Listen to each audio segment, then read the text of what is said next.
In the hope to insure individual and businesses from losses arising from accident, fire, and natural disaster, they secure insurances. But are they really secured? Dangerous loopholes in home fire insurance coverage policies. If you're like most homeowners, you have standard homeowners insurance that acts as home fire insurance. Many times the insurance company will use the exclusions or loopholes in your insurance policy contract to avoid paying claims. Therefore, you should always review your policy contract very carefully and make sure that you understand any exclusion fully.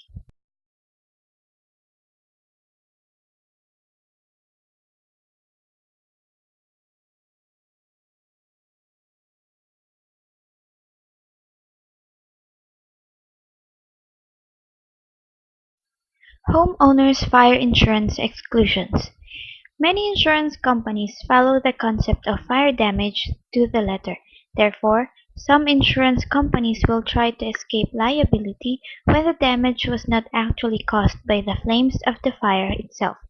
For example, if you have a home fire and items are heavily damaged by smoke and are rendered unusable, some insurance companies will not pay you to replace the damaged items because the items were not damaged by the flames of the fire but the smoke.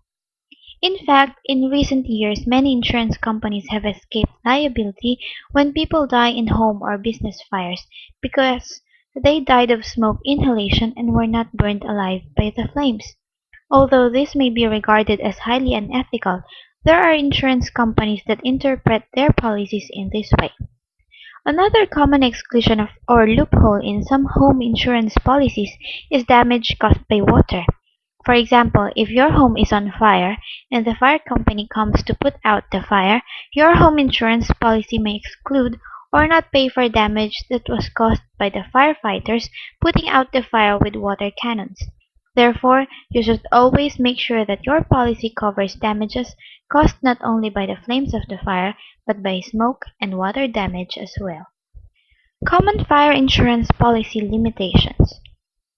Besides the exclusions and loopholes that may actually allow the insurance company not to pay at all, many insurance policies have restriction on what will and what will not be covered during the fire. For example, if you live in historic home or otherwise older home that has very old or antique types of architecture and handcrafted items in on the house, many insurance companies will not pay to have expensive moldings, trim, and other custom-crafted items replaced. Rather, they will have to pay simple prefabricated or commonly made ornaments, fixtures, or moldings installed.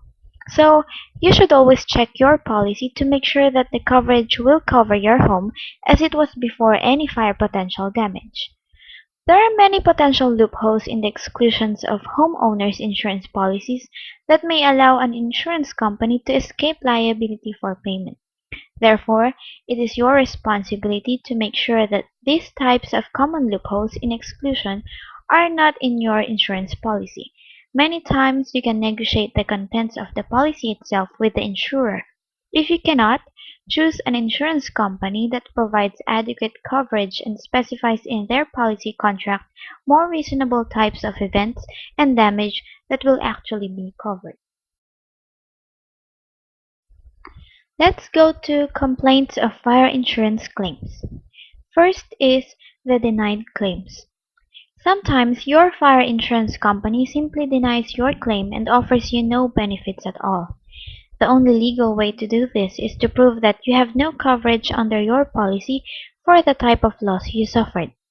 For example, Consumer Reports advises that owners of new homes began reporting claims in 2008 about noxious fumes emanating from drywall made in China, and their insurers largely denied these claims under the policy clause excluding faulty, defective, or inadequate materials.